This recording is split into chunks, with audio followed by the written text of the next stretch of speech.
Hello, I'm Miguel Revesan-Joan, and here I will be presenting my app called MyQuarantine. The purpose of this app is to keep a journal in a quarantine like the one we had recently.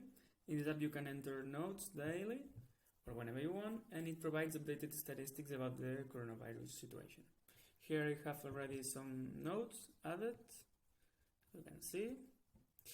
Now let's see how we add a note. First we set the starting date of our quarantine, let's say 7th of May, for instance, right?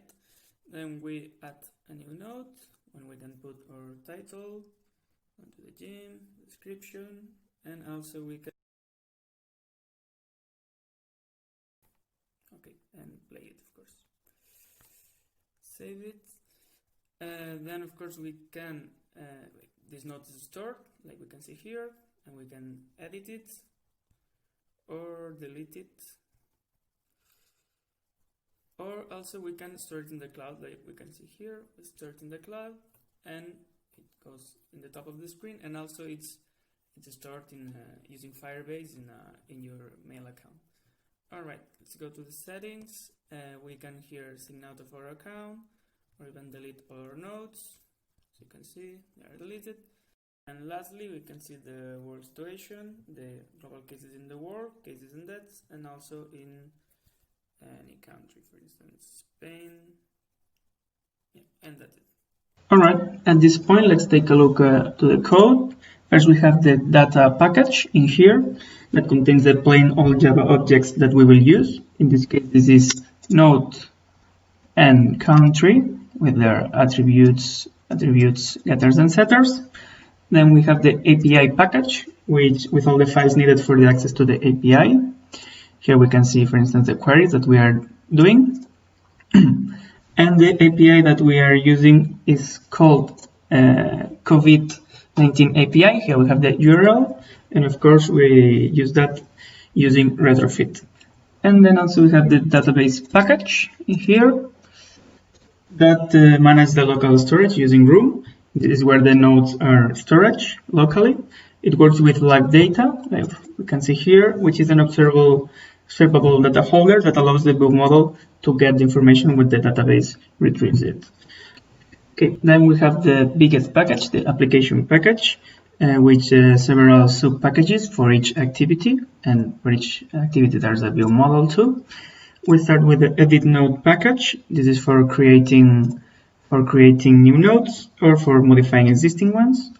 Here we have a media recorder, media player for recording voice nodes, and of course we also handle all the permissions for these nodes.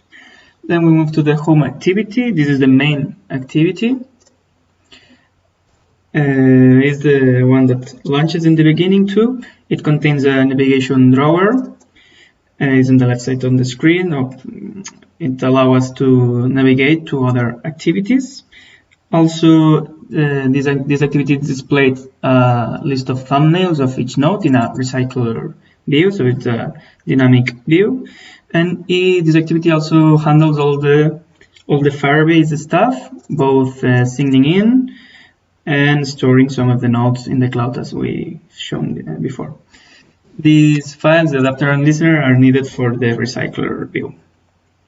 And then we move to the settings package with this settings screen.